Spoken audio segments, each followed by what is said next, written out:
1 തെസ്സലോനിക്കർ 3-ാം 1 മുതലുള്ള വാക്യങ്ങൾ. ആകയാൽ സഹിച്ചുകൂടാഞ്ഞിട്ട് ഞങ്ങൾ അഥേനയിൽ തനിച്ച് ഇരിക്കേണ്ടി വന്നാലും വേണ്ടതില്ല എന്നുവെച്ച് ഈ കഷ്ടങ്ങളിൽ ആരും കുലുങ്ങിപ്പോകാതിരിക്കേണ്ടതിന് നിങ്ങളെ സ്ഥിരപ്പെടുത്തുവാനും നിങ്ങളുടെ വിശ്വാസം സംബന്ധിച്ച് നിങ്ങളെ പ്രബോധിപ്പിക്കാനുമായിട്ട് നമ്മുടെ സഹോദരനും ക്രിസ്തുവിന്റെ സുവിശേഷ ഘോഷണത്തിൽ ദൈവത്തിന്റെ ശുശ്രൂഷകനുമായ തിമൊഥെയോസിനെ അയച്ചു. കഷ്ടം അനുഭവിപ്പാൻ നാം നിയമിക്കപ്പെട്ടിരിക്കുന്നു എന്ന് നിങ്ങൾ തന്നെ അറിയുന്നുവല്ലോ. നാം കഷ്ടമനുഭവിക്കേണ്ടി വരുമെന്ന് ഞങ്ങൾ നിങ്ങളോടുകൂടെ ഇരുന്നപ്പോൾ മുമ്പുകൂട്ടി പറഞ്ഞിട്ടുമുണ്ട്. അവണ്ണം തന്നെ സംഭവിച്ചു എന്ന് നിങ്ങൾ അറിയുന്നു.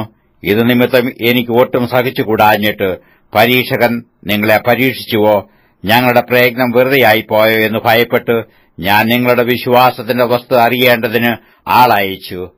ഇപ്പോഴോ തിമൊഥെയോസ് നിങ്ങളുടെ അടുക്കൽ നിന്ന് വന്ന് നിങ്ങളുടെ വിശ്വാസത്തെയും സ്നേഹത്തെയും പറ്റിയും ഞങ്ങൾ നിങ്ങളെ കാണുവാൻ വാഞ്ചിക്കുന്നതുപോലെ നിങ്ങൾ ഞങ്ങളെയും കാണുവാൻ വാഞ്ചിച്ചുകൊണ്ട് ഞങ്ങളെക്കുറിച്ച് നിങ്ങൾക്ക് എപ്പോഴും നല്ല ഓർമ്മയുണ്ട് എന്നും ഞങ്ങളോട് സദ്വർത്തമാനം അറിയിച്ച കാരണത്താൽ സഹോദരന്മാരെ, ഞങ്ങളുടെ സകല കഷ്ടത്തിലും സങ്കടത്തിലും നിങ്ങളുടെ വിശ്വാസം ഹേതുവായി ഞങ്ങൾ നിങ്ങളെക്കുറിച്ച് ആശ്വാസം പ്രാപിച്ചു നിങ്ങൾ കർത്താവിൽ നിലനിൽക്കുന്നു എന്ന് അറിഞ്ഞ് ഞങ്ങൾ വീണ്ടും ജീവിക്കുന്നു.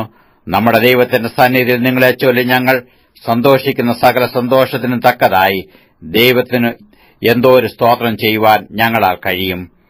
ഇനിയും നിങ്ങളുടെ മുഖം കാണുവാനും നിങ്ങളുടെ വിശ്വാസത്തിന്റെ കുറവ് തീർപ്പാനുമായി ഞങ്ങൾ രാവും പകലും വളരെ താൽപര്യത്തോടെ പ്രാർത്ഥിച്ചു പോരുന്നു.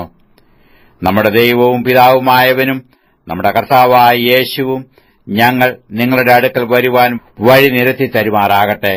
എന്നാൽ ഞങ്ങൾക്ക് നിങ്ങളോടുള്ള സ്നേഹം വർദ്ധിക്കുന്നതുപോലെ കർത്താവ് നിങ്ങൾക്ക് തമ്മിലും എല്ലാവരോടുമുള്ള സ്നേഹം വർദ്ധിപ്പിച്ച് കവിയുമാറാക്കുകയും ഇങ്ങനെ നമ്മുടെ കർത്താവായ യേശു തന്റെ സകല വിശുദ്ധന്മാരുമായി വരുന്ന പ്രത്യക്ഷതയിൽ നമ്മുടെ ദൈവവും പിതാവുമായവന്റെ മുമ്പാകെ വിശദീകരണത്തിൽ അനന്യരായി വെളിപ്പെടും വണ്ണം നിങ്ങളുടെ ഹൃദയങ്ങളെ സ്ഥിരപ്പെടുത്തുകയും ചെയ്യുമാറാകട്ടെ.